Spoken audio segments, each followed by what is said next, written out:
Hey, what's going on, guys? Steven here. Today I'm going to be going over what I pack for a duck hunt. Obviously, every duck hunt is a little bit different. Today I'm packing for a trip down to the Eastern Shore, right on the Chincoteague area. It's about 3 hours for me on a good day, but we're going to be doing a 4-man hunt. Should be pretty good. Expecting to see definitely some bufflehead. We definitely see some black duck, mallard down there. Couple teal. It's a little late in the season, but you will see them. And then definitely Canada geese. We may be lucky and see a couple scooters or something, but I can't say for sure.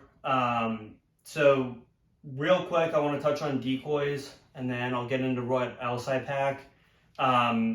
So I run a pretty big variety of decoys. I have some Lifetime, I have some dive bombs, some GHGs, some DOAs. I have a little bit of everything. There's things I like about each and every one of them, and complaints I have about each and every one of them. I'll dive into that on another video. But for this trip, we're running about 5 dozen floaters, and then in addition to those floaters, we are going to also have 2 jerk lines with 12 ducks on each of them. And then as far as geese go, we're going to have 2 dozen geese, and I am probably going to run some socks as well on the shoreline. Haven't totally decided on that, but I've found that does work because any movement is great. But the socks, I use the dive bomb socks. They have great movement, even in 2-mile-an-hour winds. It's amazing, honestly, how they move. And then as far as duck movement, definitely the jerk rigs. I'm a huge fan of jerk rigs. I think, everyone knows why they're great. If you don't, one of the great things is, or I guess how it works is, you're going to have an anchor, right, that you're going to put way out in the water, right, as far as you want to run it. So for example, on this one, this is a 90-foot run. And so you're going to put this out in the water, and then as you bring it in, you're going to hook your ducks up. So I'm running, as I said, 12 on these. These are the Lifetime jerk rigs. They work really well. Some of my friends have other ones that they're fine as well. I'm a big fan of the coated line. I think it lasts longer, as we hunt a lot in saltwater, and it ruins your stuff.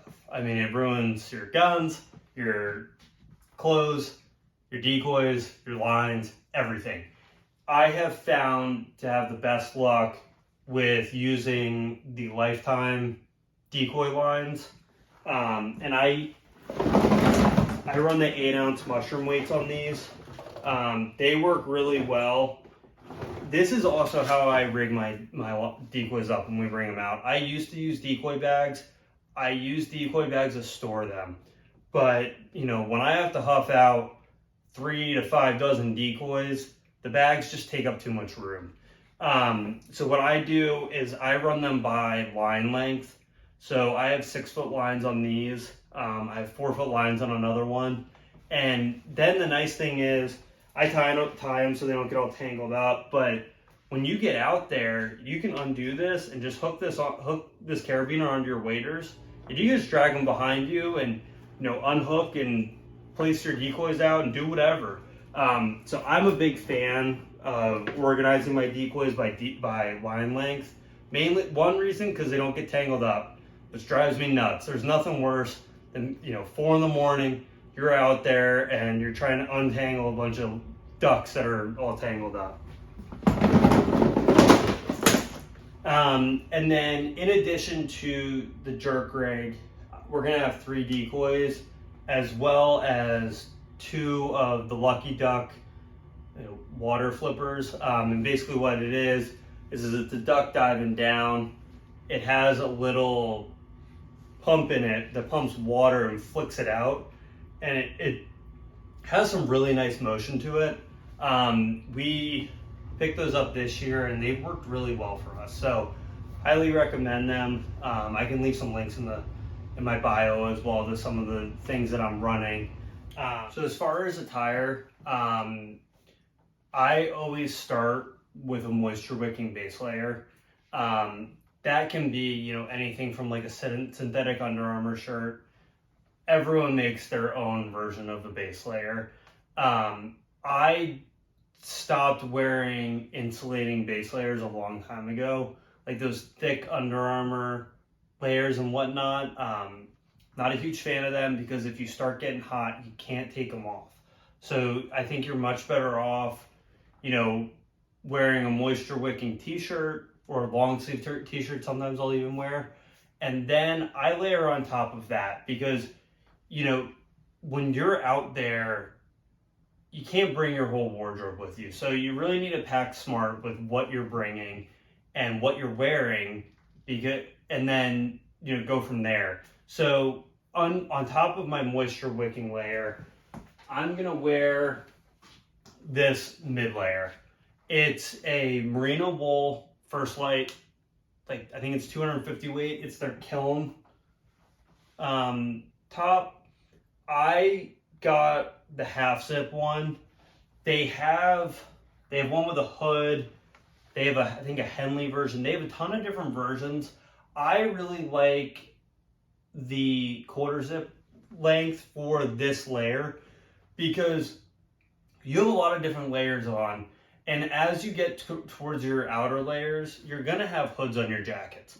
So if you have a hood on your mid layer, that's gonna be all bunched up underneath your outer layers, and it's super uncomfortable. So I would definitely recommend, if you don't have a mid layer already, to get something that doesn't have a hood. Unless, you start, I guess some guys wear in like the mid-season, the hood, they use the hoods on them, which is nice. I would say that is very similar to the Sitka like heavyweight. It's maybe a little lighter than that, but it's kind of in between the heavyweight and the lightweight mid layer that they have.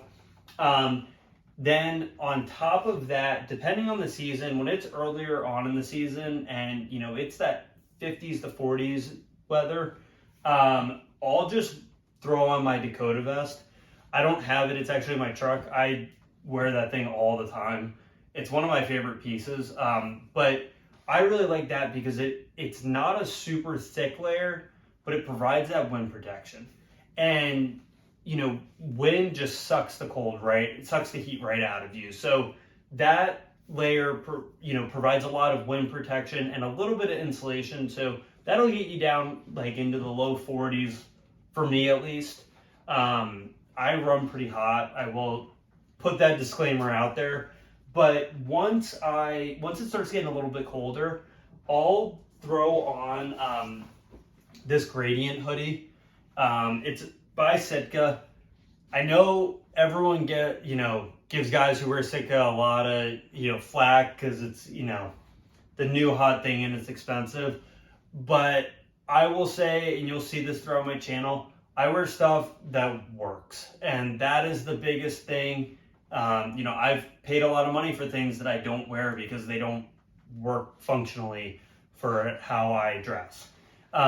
This works really well. It's a great insulating piece. A lot of guys wear this as a, outer piece as well.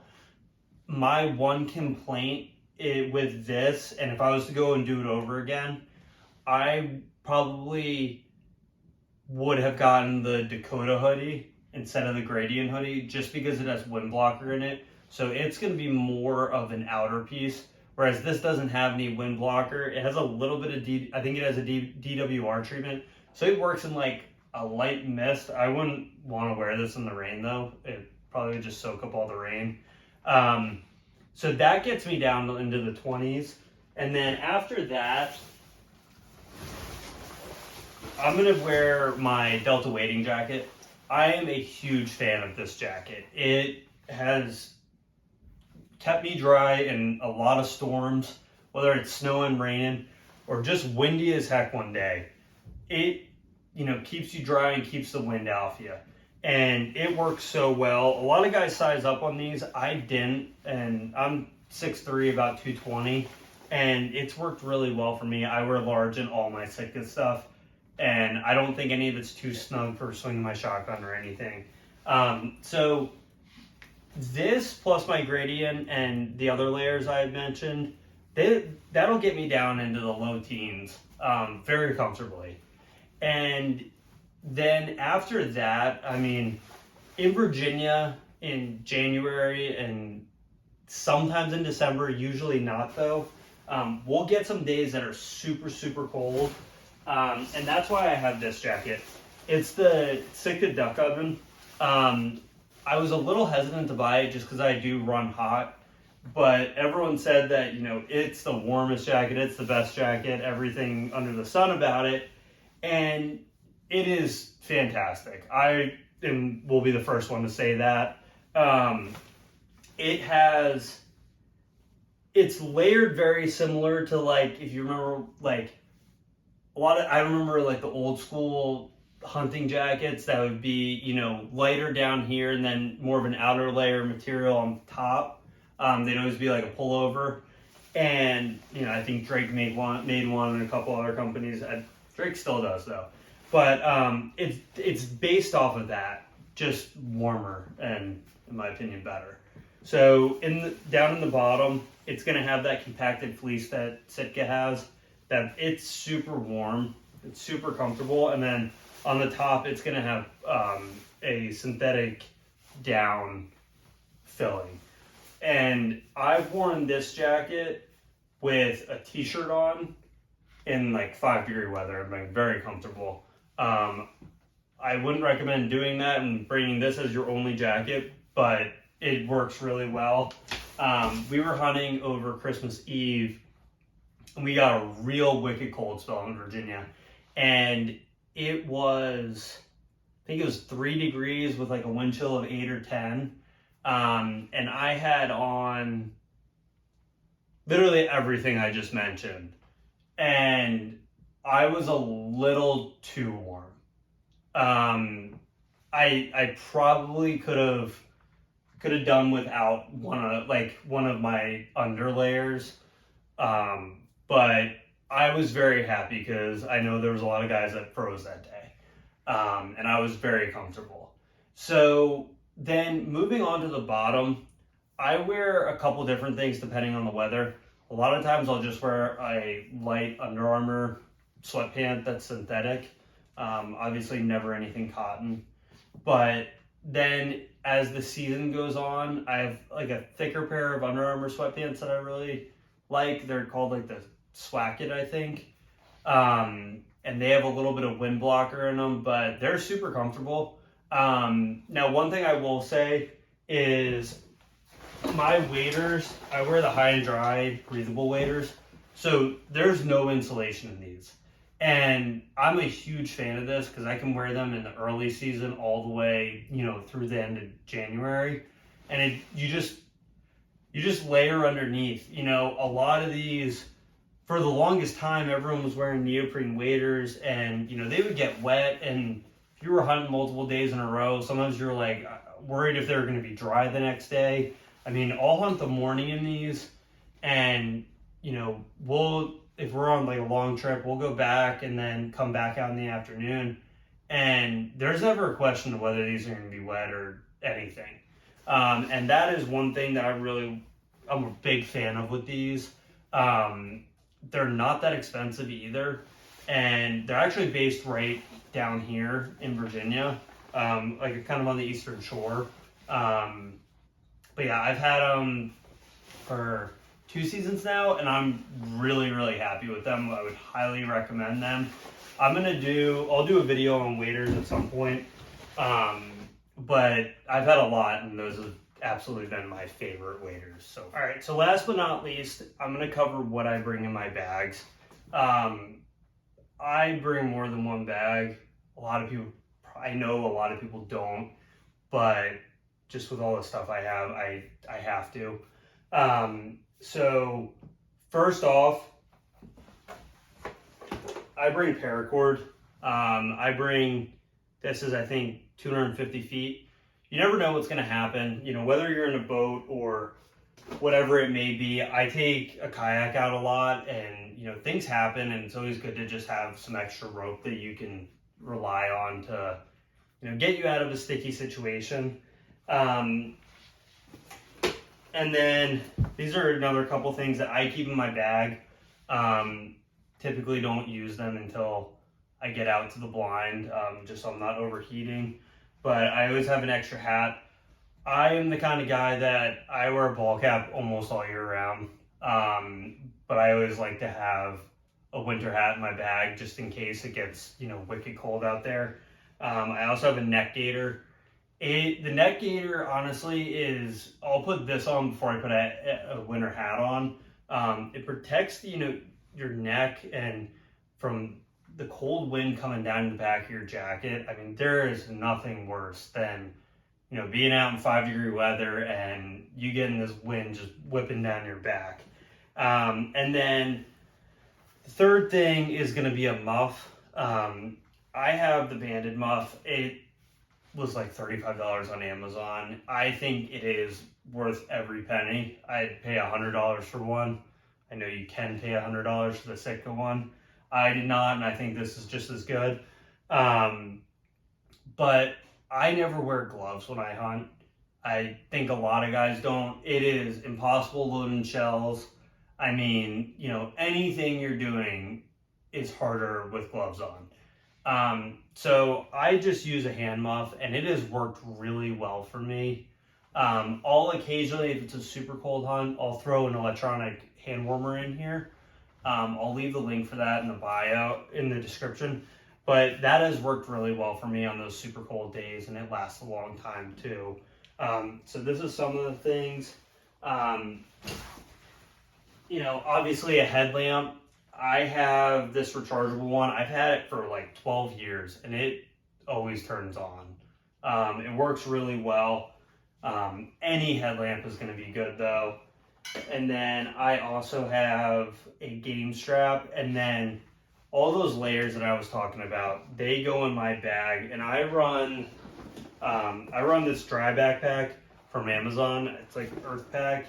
It's really not that crazy expensive, and it works. I mean, it's got straps and a hip belt and everything. It works really well. I did have one day where we were hunting like 4 feet of water all day, and it was almost submerged the whole time, and the bottom of the bag was a little wet. I think these seams started to leak a little bit, but other than that, it's worked well for me. I know a lot of guys who have the dive bomb backpack, and there's never leaks, so that may be something to look at. And then I always keep a game strap on here, you know, for all the ducks we're killing. And then secondly, I run the dive bomb blind bag, and in here is going to be honestly a lot of my camera gear. That's mainly what I keep in this bag. And then I also, one thing I'm a huge fan of is having a hot cup of coffee in the blind. So I'll run a jet boil. I have the Flash, which is, you know, good enough for 2 guys. I mean, if you have 4 guys out there, you can have, you know, everyone's 20-ounce Yeti filled within, you know, 5 minutes, which isn't terrible. I'm a huge fan of it. And it also has, it's all aluminum or maybe titanium, I can't remember. But it has an insulated sleeve on it. So you can pick this thing up and, you know, with boiling water in it, and you're not going to burn yourself, which is great. It wasn't that expensive, and I would recommend it hand over fist on any other stove out there. It'll boil about a cup of water in 90 seconds. So, I mean, if you can find a stove that can do that that fast, let me know. But it has worked really well for me. in addition to that, I carry these little, I don't even know who makes them, but they're just little containers and they'll hold enough coffee for 2 people. So obviously coffee grounds. We use a French press with the jet boil, and they're really nice because they stay sealed. They're screwed on. I got them at REI. They've worked really well for us. Haven't had any leaks or anything like that. But that's mainly what I keep in the dive bomb blind bag. But honestly, none of this stuff can get wet. This is all like my super important things that won't work if they're wet. So it was absolutely worth it for me to get this blind bag. I actually had this before I got the backpack, and it worked really well for me for a long time. But when you start bringing a lot of layers out and you're hiking pretty far, you really need a bigger bag that can carry all your layers. So I have my duck oven, the Delta wading jacket, everything else I said. And I also carry 120 ounces of water because I make coffee for everyone. So having all that stuff, you really need the 2 bags. But they've worked really well for me, and I don't have any complaints. One other thing that I do carry is an additional flashlight. This is still hooked on my waders from last trip, but this is a stream light. It works so well because, you know, the headlamp is good for doing things, but when you want to, you know, show someone something or look at your spread, your whole spread, and make sure it looks right, it is really important to have, you know, something that'll light up a whole entire area. Or I hunt a lot of public land, and a lot of times people don't know that you're where you are. So, you know, hitting a quick light on them, just letting them know, hey, I'm over here, is another good thing too. I really appreciate you guys listening in today. I will let you know how this hunt goes. I'm going to be taking a lot of videos, and, you know, we'll be doing some blind talk, and, you know, I hope you guys enjoy it. I hope you enjoyed this video, and I'll see you guys next week. Thanks.